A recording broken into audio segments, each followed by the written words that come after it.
রাম রাম বন্ধুরা, আমার নতুন একটা ব্লগে তোমাদেরকে স্বাগতম। তা আজকে অনেক দিন পরে আমি মোটামুটি 4-5 দিন পরে ভিডিও দিতে যাইতেছি। তো কেলিগা মনটা ভীষণ একটু খারাপ আছে, কারণ আজকে থেকে 4-5 দিন আগে রাত্রিবেলা আমার ল্যাপটপটা ঠিকঠাক আসলো, কিন্তু সকালবেলা ইচ্ছা দেখি যে আমার ল্যাপটপটা আর মানে অন হয় না। তো আমার কাছে সন্দেহ হইতেছে ল্যাপটপটার মাদারবোর্ড গেছে গা, তা আমি কোনো কাজ করতে পারতেছি না।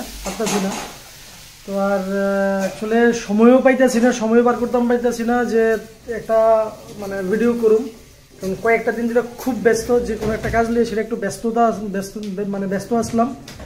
প্লাস শরীরটাও বেশি দিন একটু ভালো আসলো না, দু একটা দিন এলাকার ইচ্ছা করছে না যে ভিডিও বানাই।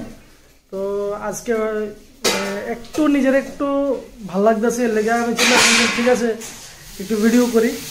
তো এখন অফিস থেকে আইলাম, এখন বাজে ঘড়িতে প্রায় 10:15 বাজে। তো আয়া সেটা আজকের ব্লগটা শুরু করলাম। তো দেখো আমি মানে এখন যে ব্লগ করতেছি তোমাদের দেখাইতেছি একটা জিনিস। দেখো এখানে স্মিতা রান্না করতেছে, কারণ খিদাও পাইছে, প্রায় কইতেছি 10টা বাজে। মোটামুটি আমরা খাই আনি এরকম টাইমে, কিন্তু স্মিতা একটু দেরিতে বসাইছে আজকে খাওয়া দাওয়া। তো এখন কি রান্নাবাড়ি করতেছে দেখে নি একটু। এখানে ডাল রান্না করছে, প্লাস আলু ভাজি করতেছে।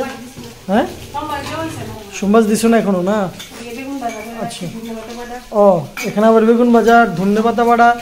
শীতকালে ধনে পাতার মজাই আলাদা। যারা যারা যারা থাইরয়েডের প্রবলেম আছে তারা এই একটা সুযোগ শীতকালে ধনে পাতা খাওয়ার। তো আমি মোটামুটি সব সময় মানে প্রত্যেক দিনের চেষ্টা করি ধনে পাতার একটু বাটা খাওয়ার লেগে, কারণ আমার একটু থাইরয়েডের সমস্যা আছে। অন্য আয়ুর্বেদে কোয়া হয় যে যাদের যাদের থাইরয়েডের সমস্যা আছে তারা যাতে ধনে পাতা খায়। তো এর লেগে আমি সবসময় আনি ঘরের মধ্যে, এবং আরও কিছুদিন করে 3 বেলা আমার ঘরে ধনে পাতা বাটা থাকে। তাহলে সবজি তো থাকেই। এখন দেখো দাম বেশি, তারপরও আনা শুরু হয়ে গেছে। দেখো আমার ধনে পাতা রেডি হয়ে গেছে, কারণ আমি বাজারে গেলে নিয়ে আই। আর এদিক দিয়ে তো কইলামই আলু ভাজা আর ডাল চলতেছে। আর মোটামুটি আজকে এত লেট হয়েছে গেলে তোমরা?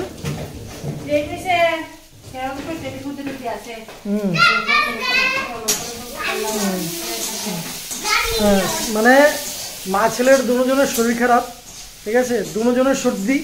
বাবা অক্ষরে বাড়িটা লাগলো হইলে বাবা। হ্যাঁ, এই দেখো সেই টিভি নিয়ে ব্যস্ত। তারাও ভীষণ শরীর খারাপ, কথা বলতে পারে না, নাক টাক পুরো সর্দিতে মানে এটা নিয়ে গেছে গা আজকে 2-3 দিন ধরে। কারণ কি লিগা বেড়ানি ছাড়ো, ডেলি রাত্রে পাখা চালায় ঘুমায়। আর বিশেষ করে আমারই একটু গরম লাগে, বেশি লেগে আমি পাখা চালায় ঘুমাই। ঠিক আছে, আমি তো পাখা চালায় ঘুমাই, এটা তো আমার আছেই, কিন্তু তারও দেখিতে গরম লাগে, পাখা চালাইতে কয়। কিন্তু হঠাৎ করে ঠান্ডাটা পড়ছে, তো ভোরবেলার ঠান্ডাটা তার লাগিয়ে গেছে গা। এর লেগা রাত্রেবেলা মানে চিলে এখান অনেক সময় যে কেলিগা শ্বাস নিতে কষ্ট হয়ে যায় ঠান্ডাতে, নাকটা পুরো বন্ধ থাকে। এই দেখো আজকে এদান করে নিয়েছে মানে। এই দেখো আরেকটা সোয়েটার গায়ে দিয়ে লাইছে, বাইরে কিন্তু ঠান্ডা আছে কিন্তু ঘরে কিন্তু ঠান্ডা নাই, তারপরেও সোয়েটার গায়ে দিয়ে লাইছে। স্মিতার আবার অ্যালার্জির সমস্যা আছে, লেগে একটু সমস্যা হয়। লেগে আগের থেকে মা ছেলে দুজনের একটু সেফটিতে রাখতে লাগে। যখন এই সিজন চেঞ্জ হয়, সিজনাল ভাইরালগুলো তাদের লাগে, তারা মা ছেলে দুজনের লাগে, প্রত্যেক বছরই লাগে। এলেগে আমি তাদের আগের থেকে প্রোটেকশন যাতে ঠিকঠাকভাবে ইউজ করে কিলিগা, কারণ বাইরে গেলে মাস্ক ওখান থেকে গত বছর আমি তাদের গত বছর স্মিতারে আমি মাস্ক ইউজ করতে দিছিলাম, এবছর এখনো ইউজ করছে না, কারণ স্কুলে এক্সাম চলতেছে, বাইরে গেলে যাতে মাস্ক ইউজ করে। গত বছর কিন্তু সর্দিটা একটু কম হয়েছিল, এই কারণে যে মাস্ক যে ইউজ করছে। এখন তো সর্দি লাগিয়ে গেছে গা, এলাকা আগের থেকেই মাফলা সোয়েটার যাতে ইউজ করে। আর বিশেষ করে হ্যাঁ ওষুধ তো নিয়ে আইছি। এই দেখো এখানে একটা ওষুধ নিয়ে আইছি তার লাগে। এই দেখো শ্রীমানের লাগে নিয়ে আইছি ওষুধটা, কি করবো অন্ত দিতে লাগবো। তোমারটা কই? হ্যাঁ, আচ্ছা, এটা এসে গিয়া পুরনো ওষুধ, মা ছেলে দুজনের। কি করবো, প্রত্যেক সময় আমার ঘরে থাকতে লাগে, দুজনের লাগে কি করবো। তো বিশেষ করে আমার মনটা খারাপ কেলেগা। আমি তোমাদের কইছিলাম যে আমি নতুন কিছু একটা প্ল্যানিং করতেছিলাম। দেখো আমার ভাগ্যটা তো খারাপ, এতদিন পরে আমি আবার নতুন করে কিছু একটা শুরু করছিলাম, কিন্তু আরেকটা প্ল্যানিং আসলো, ওইটা এক্সিকিউশনে যামু প্ল্যানিং, কিন্তু আমি এডিট করতে গেলে আমার ল্যাপটপ লাগে। ঠিক আছে, ল্যাপটপের একটাই সমস্যা যে ল্যাপটপটা আর অন হয় না। তো আমি দেখা যাচ্ছি তোমাদেরকে, ল্যাপটপটা পাওয়ার বাটন ক্লিক করলেও আর অন হয় না, মানে এখানে চার্জ দিলে এখানে পাওয়ার বাটনের লাইটটা জ্বলে, কিন্তু এখান থেকে মানে পাওয়ার যে সাপ্লাই হয় অ্যাডাপ্টার থেকে সিস্টেমে আইতেছে, এখানে লাইটটা জ্বলে, কিন্তু এখান থেকে পাওয়ার বাটনটা টিপ দিলে কাজ করে না। এর মানে কি তা আমার মনে হইতেছে যে মাদারবোর্ডটা মারিয়া দিছে, কারণ আমি তো কিছু হলো হার্ডওয়্যারের ট্রাবল শুটিং নিয়ে একটু স্টাডি করছিলাম একটা সময়, কারণ এটাই আমার পড়াশোনার বিধান আসলো, এর লেগা আমি একটু জানি। তো কথা কইছিলাম, কইতেছে আপনার মনে হয় মাদারবোর্ডটা মারিয়া দিছে। আমিও গিয়ে দোকানে গিয়ে তারপর কনফার্ম হয়েছি, দুইটা দোকানে দুজন লোকে কনফার্ম হয়েছি, কইতেছে আপনার মাদারবোর্ডটা মারিয়া দিছে, আপনি একটাবার ঠিক করে দেখতে পারেন। তো ঠিক করলো প্রায় 3-3.5 টাকা যদি জায়গা কইছে, তারপরে ঠিক করান, যদি 3-3.5 টাকা যায়, যদি এর থেকে বেশি যায়, ধরুন 8,000-10,000 টাকা লাগছে এটা মাদারবোর্ড চেঞ্জ করতে। এখনো মাদারবোর্ডগুলি পাওয়া যায় না, কারণ আমার মাদারবোর্ডটা বহুত পুরনো। কারণ ল্যাপটপটা আমি যখন যখন মাস্টার ডিগ্রিতে যাওয়ার সময় তখন নিছিলাম।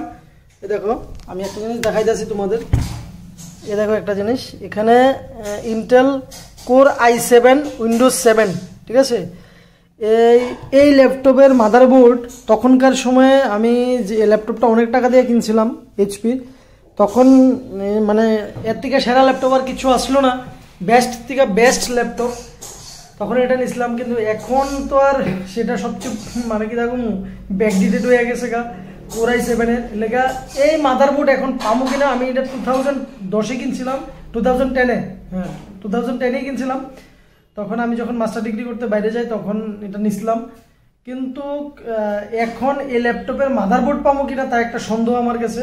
কারণ আমি কথা কইছিলাম একটা দোকানে গিয়া আমার একটা দাদার সাথে, দাদা কইতেছে দাদা এই ল্যাপটপের মাদারবোর্ড আপনার পাবেন কিনা গ্যারান্টি নাই, যদি এক আধটা যদি থাকে কমে ন্যূনতম ধরে রাখেন 10,000 টাকা খরচা যাইব। 10,000 টাকা যদি নতুন মাদারবোর্ড লাগান, তো 10,000 টাকা যদি জায়গা আমার নতুন ল্যাপটপে ভালো, আমি যদি ইএমআই দিয়ে যদি একটা ল্যাপটপও আনি অনেক ভালো আমার লাগে, কারণ আমি এডিটে কাজ করতে পারবো, কারণ আমার ভিডিও এডিটিংয়ের লাগে। এইটা ডেড হওয়ার পর থেকে আমি এখন আর কোনো কিছু এডিট করতে পারতেছি না, লেগে আমি যে প্রজেক্টটা প্ল্যান করতেছিলাম প্রজেক্টটা এক্সিকিউশনে আনবো। বন্ধুরা তোমরা সবাই আমার সাথে থাকবা, কারণ আমি চাইতেছি আমি এক্সট্রা একটা কিছু করতে, যেটা তোমাদের অন্ততপক্ষে নজরে রাখতে পারি, তোমাদের কাছে ভালো লাগবো আমি যে জিনিসটা করতে চাইতেছি। তো একটা ভিডিও মাত্র আপলোড হয়েছে আমার ইউটিউব চ্যানেলে, তো এর লেগে আমি আমার ফেসবুক চ্যানেলের মধ্যে আমি কিছু দিন আপাতত আমি আমার ইউটিউব চ্যানেলের মধ্যে আপলোড করছি। তো যে আমি ভিডিওগুলা ইউটিউব চ্যানেলে আপলোড করুম, যে বিষয়টা নিয়ে আমি চ্যানেলটা শুরু করতে চাইতেছি আবার নতুন করে তোমাদের লোকে শেয়ার করছিলাম, এটা কিন্তু ফেসবুক চ্যানেলের মধ্যে পাইতে না, কিন্তু ইউটিউব চ্যানেলের মধ্যে পাইবা। তো বন্ধুরা এরকম ভিডিওগুলি দেখার লাগে আমার পাশে থাকবা, আর একটু ভগবানের কাছে কইও যাতে আমি আবার যে জিনিসটা প্ল্যান করছি তোমাদের সাথে আবার নিয়ে আইতে পারি। তোমাদের সাপোর্ট লাগবো, সহযোগিতা লাগবো।